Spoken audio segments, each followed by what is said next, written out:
ગુજરાતમાં ઠંડીનો વધુ એક રાઉન્ડ શરૂ થયો। છેલ્લા 2-3 દિવસથી રાજ્યભરમાં હાડ થીજવતી ઠંડી પડી રહી છે। ગુજરાતમાં 8 ડિગ્રી તાપમાન સાથે નલિયા સૌથી ઠંડુગાર શહેર બન્યું છે, તો રાજકોટમાં 9.4 ડિગ્રી તાપમાન નોંધાયું। વેસ્ટર્ન ડિસ્ટર્બન્સ અને ઉત્તર પૂર્વથી પૂર્વ દિશા તરફ ફૂંકાતા પવનો ઠંડીનું જોર વધારી રહ્યા છે। આગામી દિવસોમાં ગુજરાતમાં તાપમાનનો પારો હજુ પણ 2 થી 3 ડિગ્રી ગગડી શકે તેવી શક્યતા। ગુજરાતને અડીને આવેલા રાજસ્થાનના માઉન્ટ આબુમાં તાપમાન -3 ડિગ્રીએ પહોંચ્યું। હવામાન વિભાગના જણાવ્યા પ્રમાણે હાલમાં ઉત્તર ભારતમાં હિમવર્ષા થઈ રહી છે, તેની સીધી અસર ગુજરાતના હવામાન પર જોવા મળી રહી છે। ઉત્તર પૂર્વથી પૂર્વ દિશા તરફ પવન ફૂંકાઈ રહ્યા છે, તેના કારણે લઘુત્તમ તાપમાનમાં ઘટાડો નોંધાયો છે। ટેકાના ભાવે મગફળીની ખરીદીમાં રાજકોટનો ગોંડલ તાલુકો મોખરે।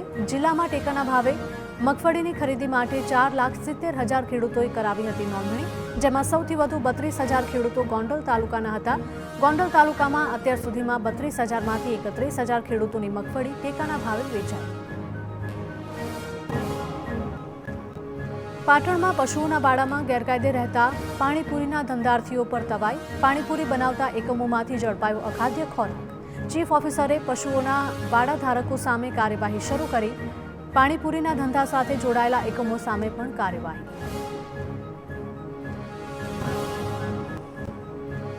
સ્થળ પરથી સડેલા બટાકા સહિત સરકારી મીઠાનો જથ્થો જપ્ત। મોટા પ્રમાણમાં સડેલા બટાકાનો નાશ કરાયો। સસ્તા અનાજની દુકાનમાંથી લાભાર્થીઓને અપાતી ચીજો પણ મળી આવી। ગાંધીનગરમાં ટાઇફોઇડના કેસમાં સતત વધારો। એક દિવસમાં બીજા 17 જેટલા શંકાસ્પદ કેસ નોંધાયા। TV9ના અહેવાલ બાદ તંત્રએ સર્વેલન્સની કામગીરી ઝડપી કરી।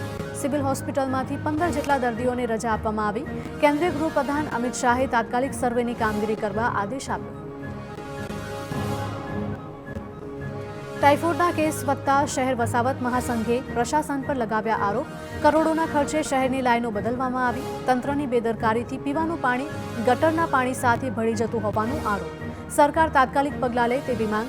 જો કાર્યવાહી નહીં થાય તો આંદોલન કરશે વસાહત મહાસંઘ। અમદાવાદ ગાંધીનગરને જોડતા ઇન્દિરા બ્રિજને પણ સમારકામની જરૂર। પુલ પર રસ્તો તૂટી જવાથી વાહનોને લાગી રહ્યો છે ઘસારો।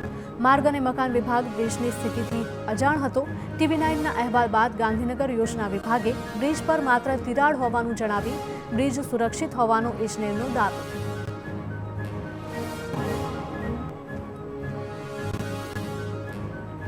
મહેસાણામાં શિક્ષક દંપતીની બદલીનો વિવાદ વકર્યો। શિક્ષક સંઘના પ્રમુખ બાદ પત્નીને પણ બદલીનો લાભ અપાતા ઉઠ્યા આક્ષેપ। પતિ પત્ની બંનેને લાભ મળતા સિનિયર શિક્ષિકાએ અન્યાય હોવાની રાવ ઉઠી। તાલુકા કક્ષાએ નામંજૂર દરખાસ્ત જિલ્લા કક્ષાએ મંજૂર કરાઈ હોવાનો દાવો, તો જિલ્લા પ્રાથમિક શિક્ષણાધિકારીએ કામગીરી નિયમ મુજબની ગણાવી।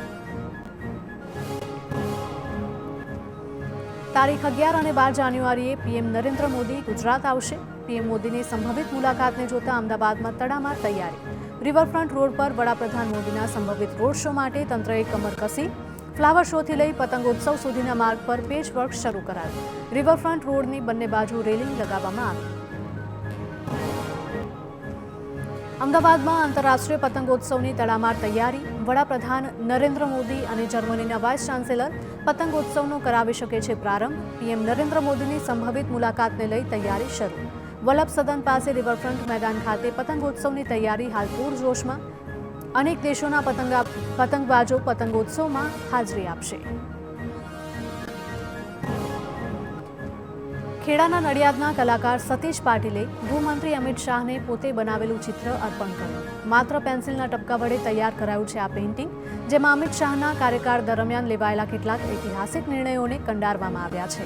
સતીશ પાટીલે અમિત શાહ સાથે મુલાકાત કરી તેમને ચિત્ર ભેટમાં આપ્યું।